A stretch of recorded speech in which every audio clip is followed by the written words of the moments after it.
Hello everyone, welcome back to my channel. আজকে basically ছিল রথযাত্রা, আর আমরা সোজা মদনমোহন বাড়িতে যাচ্ছিলাম। তো আমরা প্রায় মদন বাড়ির সামনে এসে পড়েছি, আর এখানে অনেকটা ভিড় ছিল, তাই জন্য বাইকটা পার্কিং প্লেসে রেখে আসছিলাম। গাইস, এখানে এসে দেখছি এতটা ভিড় ছিল, মানে সামন দিকে যাওয়া যাচ্ছিল না। তাও অনেকটা ট্রাই করেছি সামনে গিয়ে ভিডিও করার জন্য, তো অনেকটা গিয়েছি, তারপর আর পারছিলাম না, তো এখান থেকে ভিডিওটা করেছি।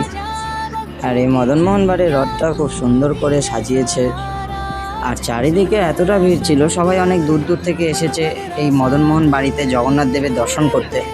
ফাইনালি এই মদনমোহন বাড়ি থেকে রথটি এগিয়ে যাচ্ছিল,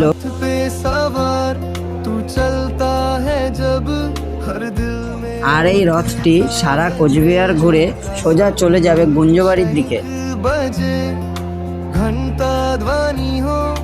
भक्तों की भीड़ में तू ही सारू, तेरे चरणों की धूम स्वर्ग है, तेरी दृष्टि में सारा मर्म है। कभी तू हूँ कभी तू ज्ञान, तेरे बिना है सब ज्ञान, तेरे चरणों की धूम स्वर्ग है, तेरी दृष्टि में सारा मर्म। রথটি এগিয়ে যাচ্ছিল, তারপর ভাবলাম যে মদনমোহন বাড়ির ভেতর থেকে একটু ঘুরে আসি। তো আমরা মদনমোহন বাড়ির সামনে চলে এসেছি। তো মেন গেটটা বন্ধ ছিল, তাই জন্য আরেকটা গেট আছে পাশে, ওই গেট দিয়ে ঢুকতে দিচ্ছিল। তো আমরা সোজাসুজি প্রবেশ করলাম মদনমোহন বাড়িতে। আর গাইস, বিকেলবেলা মদনমোহন বাড়ির ভিউটা অসাধারণ ছিল। আর মদনমোহন বাড়ির এটা একদম ফ্রন্টের দিকটা, এদিক দিয়ে প্রবেশ করতে হয়।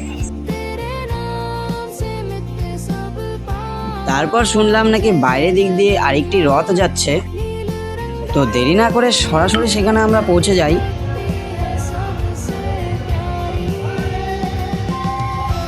এই দেখো গাইস, তারা এইভাবে ট্রাকের মধ্যে খুব সুন্দরভাবে যাচ্ছিল। দেখো পেছনে আরও আছে, দেখাচ্ছি তোমাদেরকে।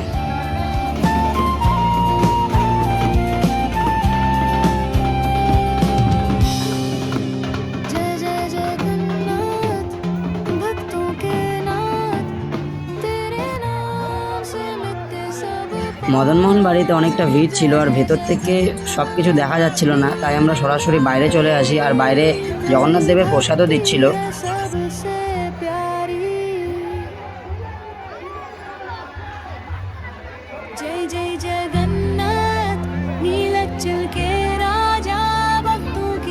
বাইরের দিকে মেলা বসেছিল, আর অনেক দোকানপাট বসেছিল।